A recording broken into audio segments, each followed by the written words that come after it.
আচলতে এই যিহেতু যোৱাকালি যি সাংবাদিকৰ ওপৰত গুণ্ডা বাহিনীয়ে যি মাৰপিটৰ দৰে কাৰ্য সংঘটিত কৰিবলৈ তেওঁলোকে হ'ল, তাৰ পৰিৱৰ্তে আজি কাৰ্যসূচী গ্ৰহণ কৰা হৈছে। এই কাৰ্যসূচীতে প্ৰথম নহয়, সাংবাদিকৰ ওপৰত যি আক্ৰমণ কৰা আগতে কেইবাটাও কাৰ্যসূচী ইতিমধ্যে হৈ গৈছে।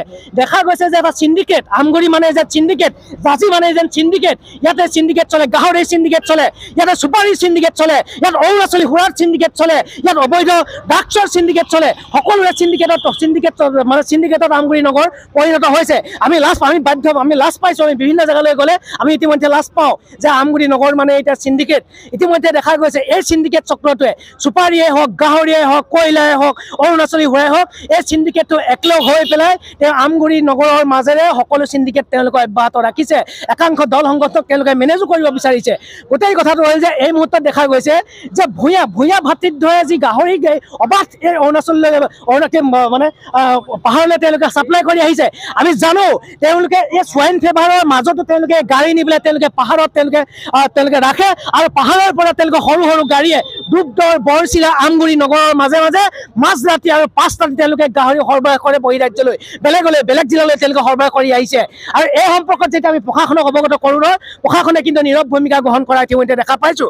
এই যে চক্ৰটো, এই চিণ্ডিকেট চক্ৰৰ যে গুণ্ডা বাহিনীৰ যে অতপলি যে বৃদ্ধি হৈছে, আজি সাংবাদিকক তেওঁলোকে মাৰপিট কৰিছে, কাইলৈ তেওঁলোকে প্ৰশাসনক মাৰপিট কৰিব। প্ৰশাসনক আমি সেইবাবে সকীয়াই দিছোঁ, শিৱসাগৰ এছপিজনক সকীয়াই দিছোঁ, এছপি মহোদয় আপুনি খিলঞ্জীয়া নহয় নেকি যে এই মুহূৰ্তত সাংবাদিকৰ ওপৰত আক্ৰমণ কৰিছে, আপুনি শুই আছে? আৰু আমগুৰি এই অচিজন আপুনিও কি অসমীয়া নহয় নেকি? এই মুহূৰ্তত চিণ্ডিকেট চক্ৰৰ দালালি আহি পেলাই সাংবাদিকৰ ওপৰত মাৰপিট কৰিছে, তুমি কিন্তু এই মুহূৰ্তলৈকে শুই আছা। গতিকে আমি দাবী জনাইছোঁ অতি সোনকালে এই চিণ্ডিকেট চক্ৰৰ লগত জড়িত এই গুণ্ডা বাহিনীটোক গ্ৰেপ্তাৰ কৰিব লাগে। ইতিমধ্যে আমি নিউজত দেখি আহিছোঁ, তেওঁলোকৰ ফটো ইতিমধ্যে ভাইৰেল হৈ আহিছে। গতিকে এই ভাইৰেল হোৱা ব্যক্তিকেইজনক, এই গুণ্ডাকেইজনক গ্ৰেপ্তাৰ কৰি জেল হাজতলৈ প্ৰেৰণ কৰক। অন্যথা কিন্তু এই সাংবাদিকৰ ওপৰত এই গুণ্ডা বাহিনীটোৱে মাৰপিট নহয়, ভৱিষ্যতে দিনে কিন্তু মৃত্যু পৰ্যন্ত ঘটাব পাৰে, কোনো সংগঠনৰ বিষয়ে বা মৃত্যু পৰ্যন্ত ঘটাব পাৰে। আমি জানিবলৈ বাধ্য হৈছোঁ যে এই চিণ্ডিকেট চক্ৰৰে গোটেই গুণ্ডা বাহিনীটো লগ হৈ পেলাই ৰাতি পুলিচৰ সৈতে মিতিৰালি কৰি ঘূৰণীয়া মেজমেলত বহে, গোটেইবোৰ পইচাৰ খেল চলে।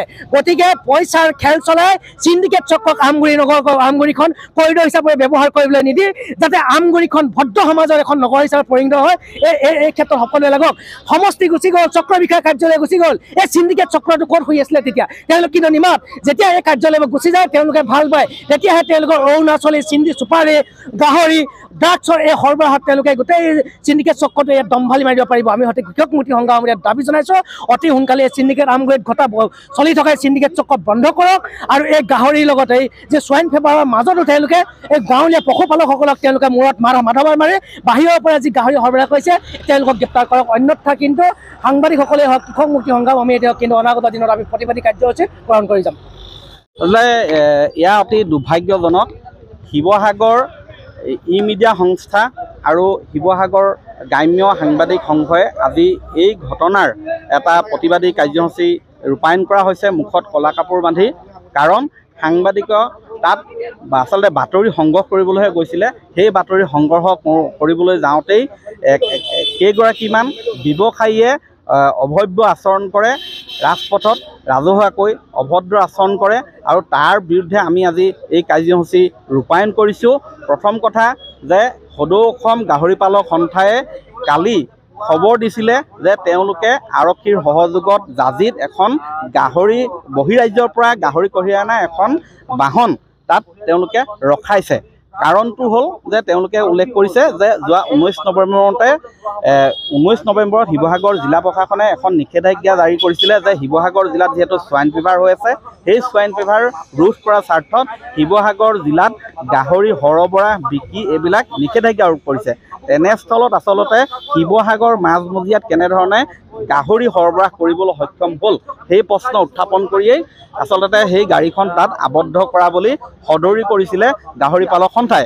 আৰু সেই খবৰ সংগ্ৰহ কৰিবলৈকে আমি তাত উপস্থিত হৈছিলোঁ গাড়ী ৰখোৱাৰ বহু সময় পিছত।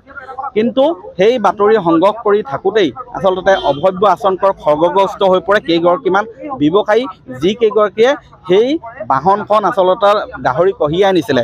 সেই ব্যৱসায়ী কেইগৰাকীয়ে অভব্য আচৰণ কৰে, আৰু এই আচৰণত আমি আচলতে অতিশয় মৰ্মাহত হৈছোঁ।